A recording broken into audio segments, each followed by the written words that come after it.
안녕하십니까. 저는 경찰대 출신으로 현재 법률사무소 세율에서 대표 변호사로 근무하고 있는 최성현 변호사라고 합니다.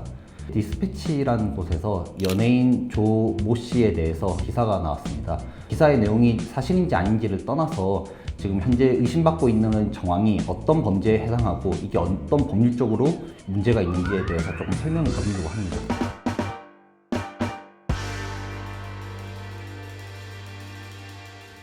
우선 형법상 강도죄라는 게 있습니다. 강도죄라는 거는 폭행 또는 협박으로 상대의 재물을 강취하는 경우에 성립하는 범죄입니다. 3년 이상의 징역형을 받게 됩니다. 그리고 형법상에 또 특수강도라는 게 있습니다. 보통 이제 형법에 특수라고 하면 두 가지 의미가 있는데, 하나는 위험한 물건이나 흉기를 휴대한 경우를 특수라고 하고요. 두 번째는 2인 이상 합동한 경우를 특수라고 합니다. 특수강도 같은 경우에는 5년 이상 징역형에 처해지게 됩니다. 그리고 강도강간죄라는 게 형법에 있습니다. 강도강간죄가 뭐냐 하면, 강도가 강간을 하는 경우에는 강도강간죄가 성립을 합니다. 무기징역이나 10년 이상 징역을 할 수 있습니다. 일반적인 형법상에서 10년 이상 징역이라고 하면은 가장 강한 범죄라고 생각을 하시면 됩니다. 뭐 15년 이상, 20년 이상이라는 건 거의 없기 때문에, 그래서 10년 이상이라고 하면 일반적으로는 가장 큰 범죄다라는 거고, 우리 형법이 강도가 강간을 하는 경우에는 어떤 경우보다 더 세게 처벌을 하겠다라는 의지를 표시를 한 겁니다. 자, 그럼 이 경우에 특수 강도 강간은 뭐냐? 이게 문제가 됩니다. 아까 얘기했다시피 특수라는 건요, 흉기를 휴대하거나 아니면 2인 이상 합동을 해야 됩니다.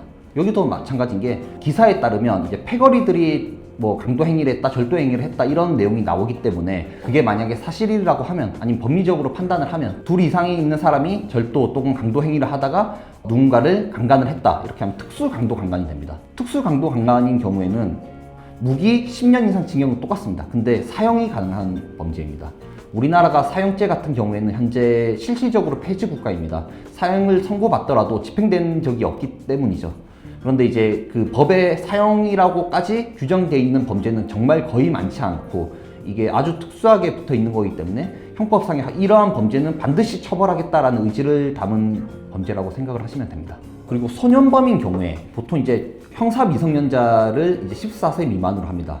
근데 만 10세 미만인 경우에는 어떤 처벌도 받지 않습니다. 그러면 이제 10에서부터 14세 미만까지는 촉법소년입니다. 촉법소년이라 하면 보호 처분을 받을 수는 있지만 형사처벌은 받진 않습니다. 그리고 15세부터 이제 미성년자까지는 일반 소년법에 의해서 적용을 받습니다. 경찰에서 요청수사 팀장으로서 근무하면서 많은 소년범들을 다뤄본 적이 있는데, 대부분의 경우에 현재 우리나라 법은 아무리 소년들이 14세 촉법소년이 아니라고 할지라도 강력한 범죄를 저지르면 그 경우에는 소년범으로서의 처리를 해주고 소년범의 특수한 혜택을 받게 됩니다. 예를 들면 장기 몇 년, 단기 몇 년 이렇게 형을 나눠서 선고할 수 있게 되고요. 또 일정 징역 이상을 선고할 수 없게 됩니다. 그래서 그런 게 여러 가지로 고려돼가지고 형이 나왔다고 보시면 될 것 같습니다.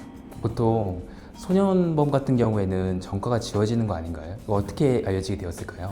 소년범은 아주 특수한 게 뭐냐면, 원래 피해자들한테 공소장이 가고 이게 어떻게 처벌이 됐는지가 공개가 됩니다. 다만 소년범은 아주 특수한 거기 때문에 피해자들한테도 어떻게 재판이 이루어졌고 어떤 처분이 났는지를 절대 알려주지 않아요. 그러니까 사실 일반적인 경우라고 하면은 이걸 알 수가 없는 거죠. 보호 처분이 삭제가 되는 건 아니고요. 뭐 경찰이나 검찰 내부의 기록에는 다 남게 돼 있습니다. 그럼 평생 남는 거고요. 공식적으로 이 기록을 공개해가지고 확인할 수 있는 방법은 없습니다. 그럼 보통 경찰에서 기자들한테 정보를 흘려주거나 그러기도 하나요? 일반적인 경우도 흘려주기도 합니다. 그런데 전과 부분은 정말로 예민합니다. 전과라는 거는 나의 가장 내밀한 기록이기 때문에 전과를 함부로 조회하는 경우에 경찰은 처벌을 받게 돼 있고 징계를 받습니다.